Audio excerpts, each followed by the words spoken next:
Cabbage పప్పు, వెల్లుల్లి, అల్లము వాసన లేకుండా కమ్మటి రుచి కలిగిన క్యాబేజ్ పప్పు చేసుకుందాం రండి.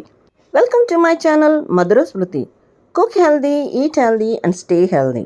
ముందుగా ఒక కప్పు కందిపప్పు తీసుకుని శుభ్రంగా కడిగి ఒక 15 నిమిషాలు నానబెట్టండి. ఇప్పుడు అది ప్రెషర్ కుక్కర్లో తీసుకొని తగినన్ని నీళ్లు పోసి ఇప్పుడు సన్నగా తరిగి పెట్టుకున్న క్యాబేజ్ని ఒక పావు కిలో అంతా తీసుకోండి.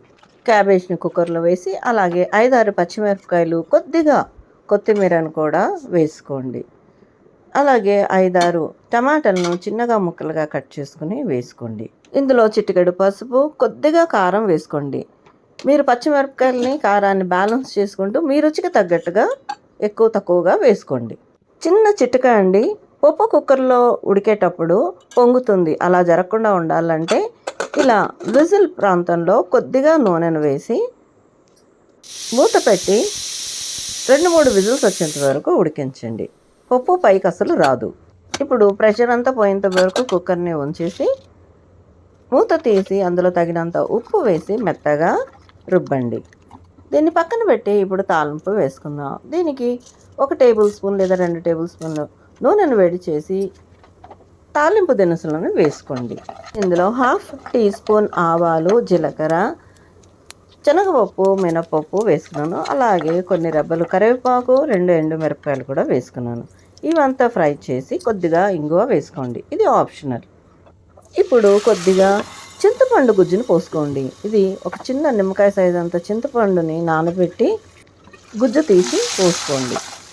నూనె తేలేంత వరకు చింతపండుని ఉడికించండి. చింతపండు ఉడికిన తర్వాత ఉడికించి రుబ్బి పెట్టుకున్న క్యాబేజ్, కందిపప్పుని కూడా వేసుకొని నూనె అంతా తేలేంత వరకు ఒక 5-8 నిమిషాల వరకు లో టు మీడియం ఫ్లేమ్లో ఉడికించండి. జనరల్గా క్యాబేజ్ చాలామందికి నచ్చదండి. అది ఒకలాంటి స్మెల్ వస్తుంది కాబట్టి చాలామంది ఇష్టపడరు. మీరు కనుక నేను చెప్పిన ప్రాసెస్లో వండితే అసలు స్మెల్ అన్నదే రాదు. You trust me. ఇష్టం లేని వాళ్ళు కూడా ఎంతో ఇష్టంగా ఈ రెసిపీని ఖచ్చితంగా తింటారు. క్యాబేజ్లో లభించే vitamin C and antioxidants immunity బూస్టర్గా పనిచేసి ఎన్నో రోగాల నుండి కాపాడుతుంది. ఇందులో ఉన్న ఫైబర్ డైజెస్టివ్ సిస్టమ్ని మెరుగుపరుస్తుంది, ఆకలిని పెంచుతుంది, బ్లడ్లో కొలెస్ట్రాల్ లెవెల్ని తగ్గించి హార్ట్ హెల్త్ని ఇంప్రూవ్ చేస్తుంది.